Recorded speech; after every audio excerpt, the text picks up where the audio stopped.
update presented by Dr. Ely. Thank you, Mr. Perkins, members of the board.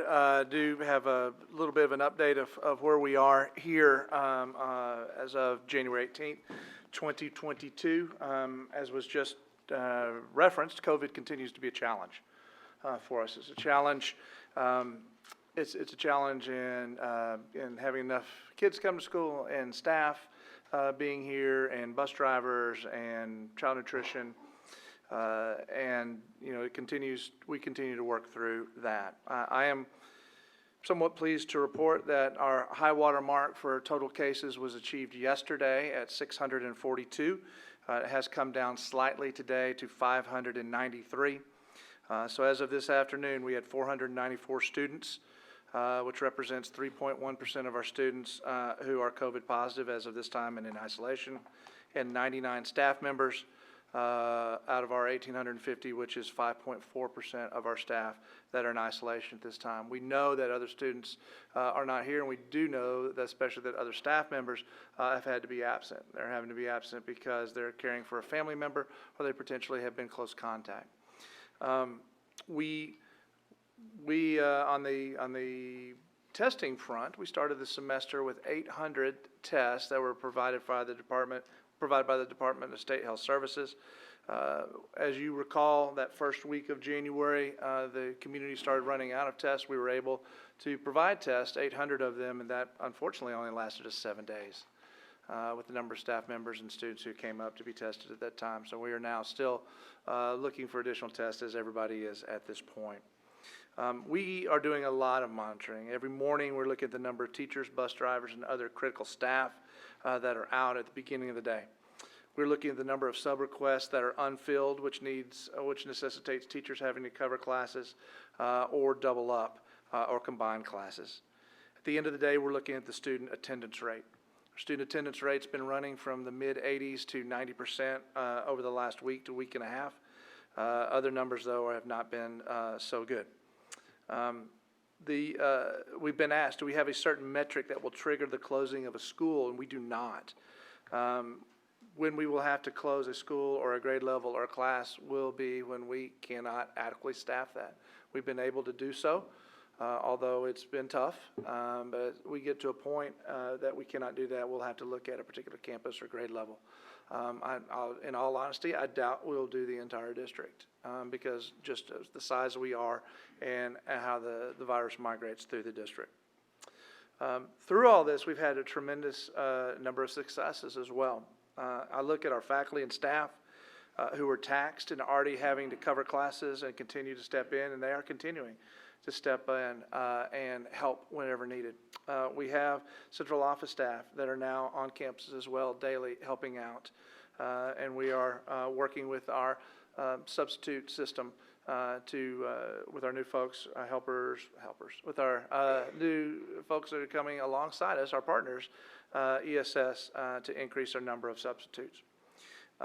We do know that the overall number of substitutes in the district is not where it needs to be, and we have looked at ways to incentivize this. One of the ways that we did was move to this a partnership with ESS. The executive leadership team met today to consider other options to help with substitute teachers, and I am excited tonight to announce that beginning next Monday, the 24th, we are going to have new substitute rates effective on that date. For certified teachers, nurses, and LVNs, the current rate of $90 will be moved up to $125 a day. For those same certified teachers, RNs or LVNs, if they substitute on a Monday or a Friday, that will be $150 a day. For those who are not certified but degreed, it will move from $85 a day to $115 a day. Those degreed individuals who substitute on a Monday or Friday will be paid $140 a day. For those who have 60-plus college hours, the current rate is $75. It will move up to $105 a day. For those who with 60-plus college hours who are on a Monday or a Friday, will move up from $85 a day to $130 a day. And from our paraprofessionals who were $70 a day, they move up to $80. On Mondays and Fridays, they move from $80 to $90.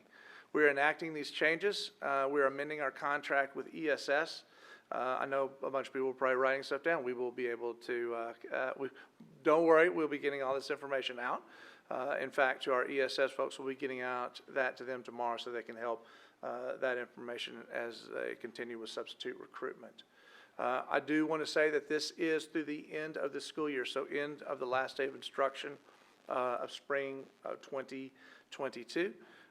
As we go through the spring semester and we make decisions and we look at staffing and budgeting for next year, this will be something that will be in there just like salary increases, just like benefit increases, just like additional positions and everything else that we will consider.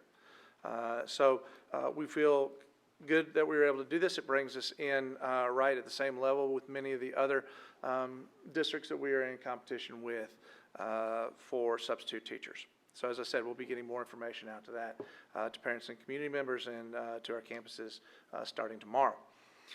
It is January, and not only are we dealing with COVID, not only